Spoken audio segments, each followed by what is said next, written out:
कहना चाहेंगे सर, जो आपने डीएम साहब को भी विज्ञापन दिया है? देखो, डीएम साहब को जो ज्ञापन दिया वो ये है कि ग्राम सलेमपुर की जो चकबंदी में नवीन प्रति की जमीन छूटी हुई थी, उसमें शिवालिक नगर पालिका ने वो करके षड्यंत्र रचकर उस 2 बीघा जमीन में कूड़ा निस्तारण का एक प्रोजेक्ट तैयार करा लिया।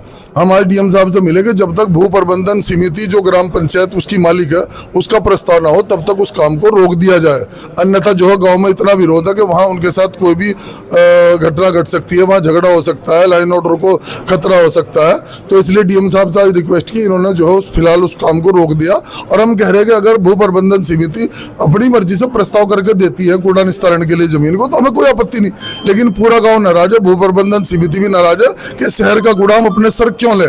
चूंकि हमने बीएचएल को जमीन दी, हमने सिडकुल को जमीन दी, हमने जिला मुख्यालय को जमीन दी, हमने सिंचाई विभाग को दी। सलेमपुर की 52,000 बीघे ताबीजों में जो है जमीन बट गई। अब जो 2-4 हजार बीघा जमीन बची है उस पर भी जो है सरकार की या राजनीतिक लोगों की या इन शहरी क्षेत्र के लोगों की गिद्ध दृष्टि है।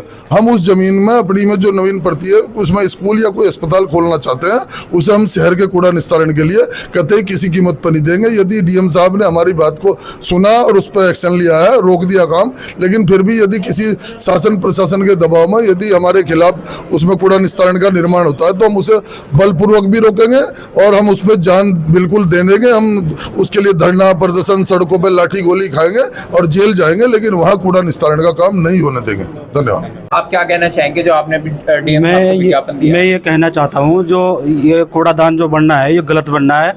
हम इसका उसका विरोध करते हैं और इसका हम चाहते नहीं जो हमारे यहाँ सलेमपुर में ये बने। और कितने बीघे जमीन सरकार ने आवंटित करी है? ये 2 बीघे जमीन है। 2 बीघे जमीन। राहुल गुलफाम जी, आप क्या बताना चाहेंगे कि आपने डीएम साहब को जो विज्ञापन दिया है तो उसके लिए देखिए, इसमें जो है जो डीएम साहब को आज ज्ञापन दिया गया है वो सलेमपुर 2 में खसरा नंबर 1210 जो लगभग 2 बीघे का है, बिना किसी ग्राम सभा की अनुमति के और बिना किसी ग्राम वालों को सूचित किए बिना पटवारी ने स्वतः ही प्रस्ताव करके और इसमें कूड़ेदान के लिए आवंटित कर दी शिवाजी नगर को।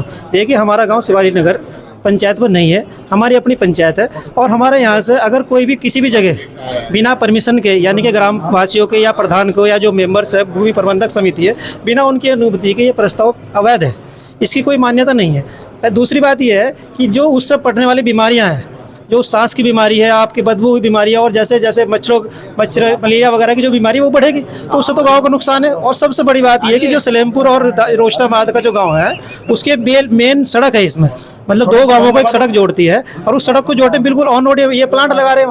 वहाँ आबादी क्षेत्र है, वहाँ किसानों को विरोध है। हमारे पास ज़मीन बहुत है सलेमपुर में, लेकिन ऐसी जगह प्रस्ताव करें, प्रधान जी उस बात के लिए एग्री हैं कि जहाँ लोगों को नुकसान ना हो। तो ये तो एक बिना बात और बिना मर्जी के एक अपनी राय थोप दी गई, इसका गांव वाले पूरा विरोध करते हैं और विरोध करते रहेंगे। हम लोग कहीं किसी भी हद तक हमें कोर्ट जाना पड़े या हम शासन से डायरेक्ट भी टकराना पड़े तो हम उससे नहीं चुकेंगे। सारे गांव वाले इसका विरोध करते हैं। अपने परिवार में, अपने घर में कौन कूड़ा डलवाएगा भाई? शिवाजी नगर पालिका है तो उनके पास जमीन बहुत, अपने यहाँ बनाए वो रिसाइकलिंग प्लांट का हमारे यहाँ क्या मतलब है? तो इस संबंध में माननीय डीएम साहब से वार्ता हुई है, डीएम साहब ने रिपोर्ट कॉल की है और जब तक इसमें जो है सही आंखें नहीं आती, सब लोग विश्वास में नहीं आते, तो कोई काम हम लोग नहीं करने देंगे। ये मेरा इसमें जो है पत्रकार बंधुओं से भी एक सहयोग है कि जगह जगह इस बात को उठाएं और हमारी इस बात को जो जनमानस तक पहुँचाएं। तो सर, आप एक और चीज़ कह सकते थे कि यहाँ पे जो सराय में जमीन आवंटित करी गई है कूड़े के मतलब रिसाइकिल के लिए, तो ये वहाँ पे क्यों नहीं कर रहे हैं? देखिए, वो शिवाजी नगर का कूड़ा है, निस्तारण का काम उनका, हमारा नहीं है। हम अपनी ज़मीन बिल्कुल नहीं देंगे, कान खोल के सुन ले आज भी शिवाजी नगर प्रशासन कि हम अपनी ज़मीनों में बिल्कुल नहीं देंगे किसी भी कीमत पे। ऐसी जगह देंगे हम लोग। बता दो। मैं वैसे तो एडवोकेट हूँ पेशे से और राष्ट्रीय किसान यूनियन एकता का राष्ट्रीय महासचिव भी हूँ, तो हमने किसानों ने तो हमेशा विरोध किया है गलत नीतियों का। अगर ये लोग जबरदस्ती अपनी राय थोपेंगे तो उसका पुरजोर विरोध किया जाएगा। अभी तो सिर्फ गाँव वाले, सैकड़ों गाँव वालों द्वारा डीएम साहब से आज मिला है। इसके बाद अगर जरूरत पड़ी तो हम अपनी यूनियन की तरफ से भी उसमें फट लगाएंगे, कोशिश करेंगे। भाई, निस्तारण का जो मसला है वो शिवाजी नगर का, हमारा नहीं है, हमारा कूड़ा नहीं है। और रिसाइकलिंग का प्लांट ये होता है कि अगर एक बार कहीं लग गया, मेरे ख्याल से 2-3 किलोमीटर तक आदमी का जीना मुश्किल हो जाता है वहाँ। तो हम इसका पुरजोर विरोध करते हैं और सारे ग्रामवासी एक साथ हैं और सभी हमारे बड़े छोटे जो भाई बुजुर्ग हैं वो सब हमारे साथ में, प्रधान जी हमारे साथ में, पूरी जो प्रधान जी की कैबिनेट यानी कि जो इनके पूरे मेंबर्स हैं भूमि प्रबंधक समिति की, वो भी इसका पुरजोर विरोध कर रहे हैं। तो ये विरोध का विषय है और इस पर पूरा ध्यान दिया जाएगा। धन्यवाद।